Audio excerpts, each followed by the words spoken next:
अल्हम्दुलिल्लाह वकफ़ा वस्सलामुन अला इबादिल्लज़ीना इस्तफ़ा अम्मा बाद फ़ाऊज़ु बिल्लाहि मिनश्शैतानिर्रजीम बिस्मिल्लाहिर्रहमानिर्रहीम।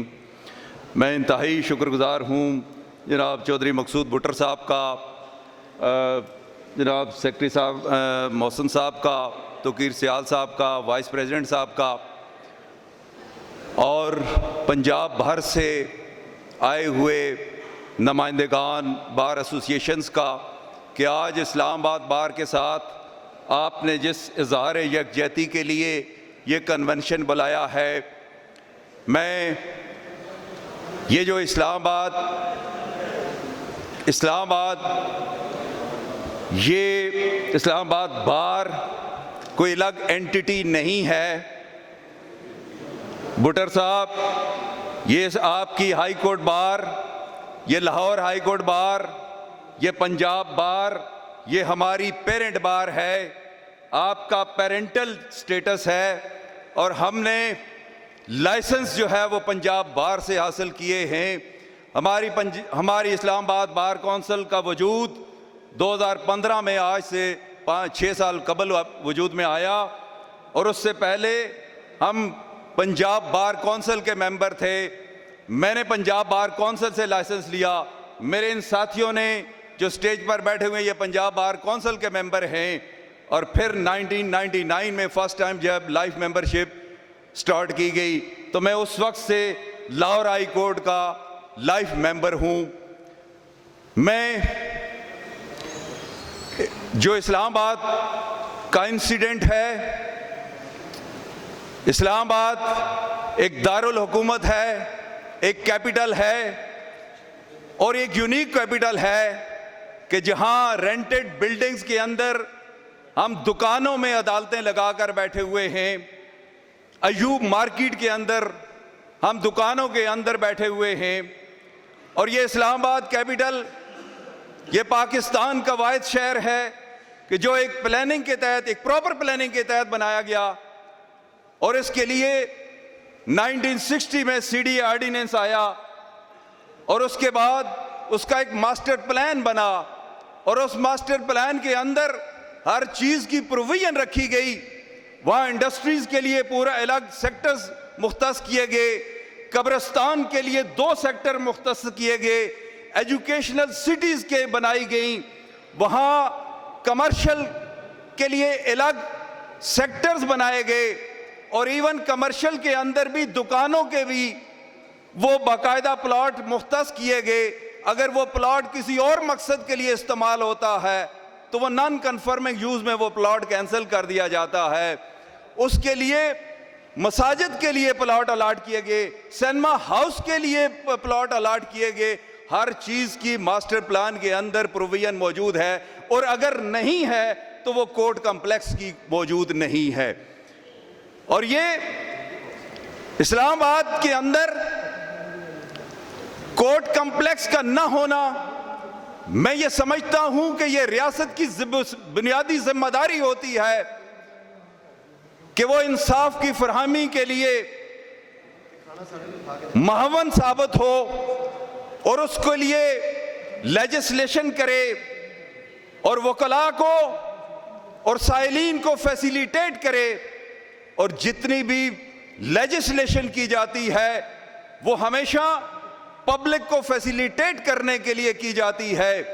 लेकिन अफसोस का मुकाम है कि यहाँ जजेस अपॉइंट किए जाते हैं और जजेस के लिए दुकानें खाली करवाकर कोर्ट्स बनाई जाती हैं, लेकिन वकला के लिए चैम्बर्स का कोई बंदोबस्त नहीं किया जाता।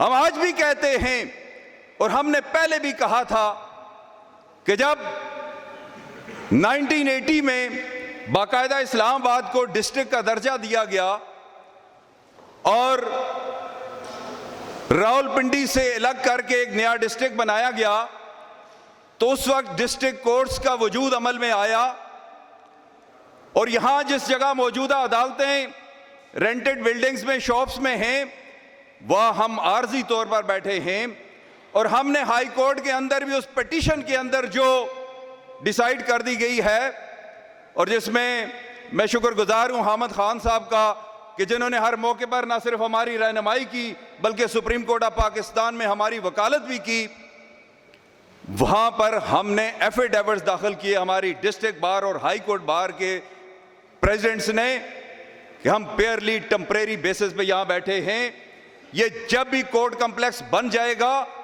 हम बिल्कुल खाली कर देंगे वॉलंटरली, ये हमारे चैम्बर्स बेशक डिमोलिश कर दिए जाएं।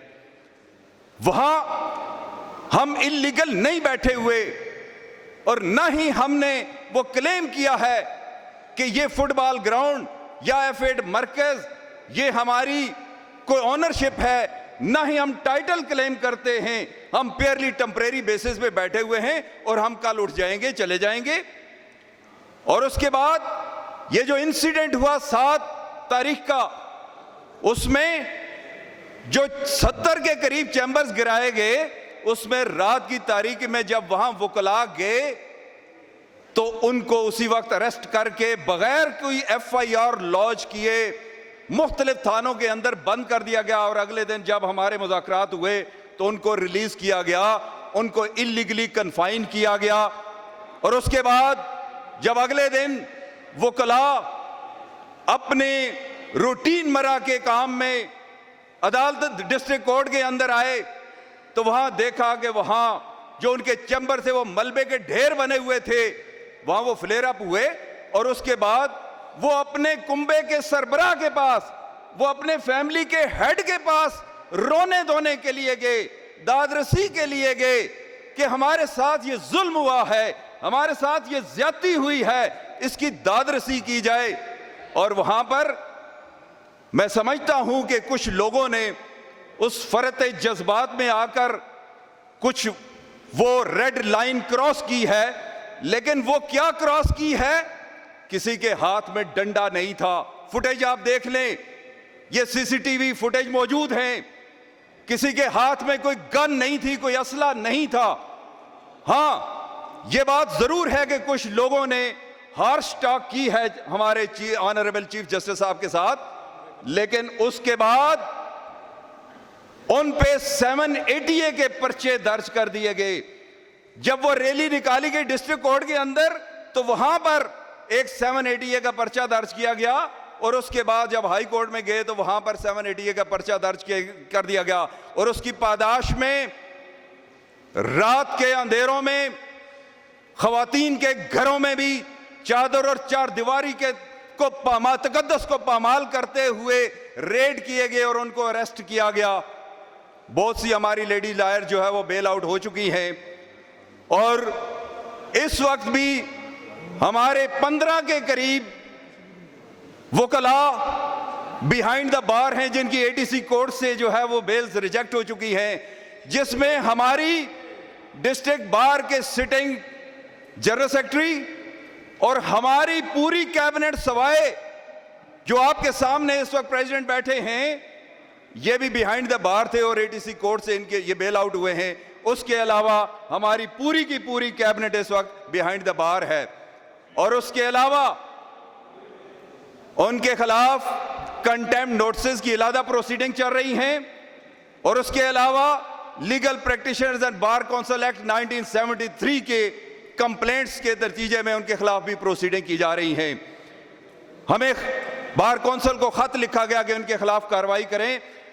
हमने जवाब में, और आप लोगों ने सोशल मीडिया पे पढ़ा होगा कि मैंने जवाब में लिखा कि जो बार काउंसिल एक्ट 1973 है और रूल्स 1976 हैं, उसके रूल 41 को सामने रखते हुए हमारे पास कोई प्रामा फशाई एविडेंस आनी चाहिए। आप हमारे पास रजिस्ट्रार को बताएं, जो वहां अमला है उसको बताएं, हमें एविडेंस प्रोवाइड करे। जो भी लोग इन्वॉल्व हैं हम उनके खिलाफ प्रोसीडिंग इनिशिएट करेंगे। लेकिन बजाय और वो हम प्रोसीडिंग कर भी रहे हैं, हमारी 3 हियरिंग्स बार काउंसिल के अंदर हो चुकी हैं।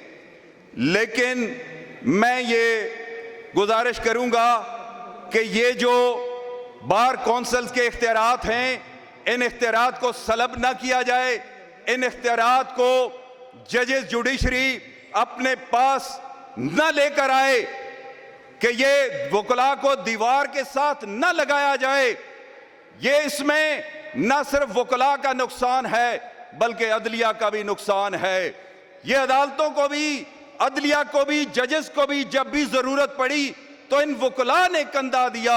यही वकला सड़कों पर आए, यही रूल ऑफ लॉ की सुपरमेसी के लिए सामने आए और इन्होंने ही आवाज बुलंद की। ये जजेस का सहारा बने, ये जजेस को इन्होंने कंधा दिया।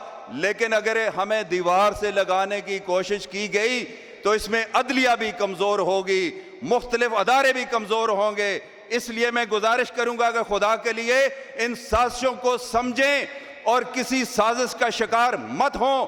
हम डायलॉग की बात करते हैं, हम कलम की बात करते हैं, हम किताब की बात करते हैं, हम जंग नहीं चाहते, हम कन्फ्रंटेशन नहीं चाहते। इसलिए हमारी यही रिक्वेस्ट है कि ये जो इलीगल कार्रवाइयां हो रही हैं ये सारी की सारी विड्रॉ की जाएं। रेजोल्यूशन आपके सामने आ रही है, हम फुली उसको इंडोर्स करते हैं। जहां तक ये सीपीसी की अमेंडमेंट्स का ताल्लुक है, यहां ये रेमेडीज जो खत्म कर दी गई हैं, जो अपील का हक खत्म कर दिया गया, रिवीजन का हक खत्म कर दिया गया, सेक्शन 96 को खत्म कर दिया गया, 100 को, 101, 102 और सेक्शन 115, ये रिवीजन के स्कोप खत्म करके डिस्ट्रिक्ट जज जो एपेलेट कोर्ट थी उसको ट्रायल कोर्ट का दर्जा दे दिया गया। और इसमें वकला का भी नुकसान है और हमने इसके लिए बाकायदा लॉ मिनिस्टर साहब से, अटॉर्नी जनरल और बाकी स्टेक होल्डर्स मौजूद थे। इस सिलसिले में जब हमने मीटिंग की तो हमारे लॉ मिनिस्टर साहब उसको डिफेंड कर रहे थे और हमेशा वो कराची की मिसाल दे रहे थे। मैंने कहा ये कराची की मिसाल ना दें, आपको स्वात का मसला पता नहीं है, आपको कोयटे का मसला पता नहीं है, आप रावलपिंडी, राजनपुर और सादकाबाद का मसला आपको नहीं पता। ये आप जब ये हक खत्म कर देंगे तो हमारे नौजवान वकला, हमारे लेडीज लायर वो इससे महरूम हो जाएंगे, वो बेरोजगार हो जाएंगे। इसलिए ये हक खत्म ना करें। तो ये बिल्कुल ये अमेंडमेंट जो है विड्रॉ होनी चाहिए। और बाकी लाहौर हाई कोर्ट में एलिवेशन जो है, जो पेंडेंसी है बहुत ज़्यादा, ये बिल्कुल मेरिट पर होनी चाहिए। और जितने लोग जो है वो जो भी वकला वो अपने अपने फील्ड के एक्सपर्ट्स हैं उनको एलिवेट किया जाए। Thank you very much.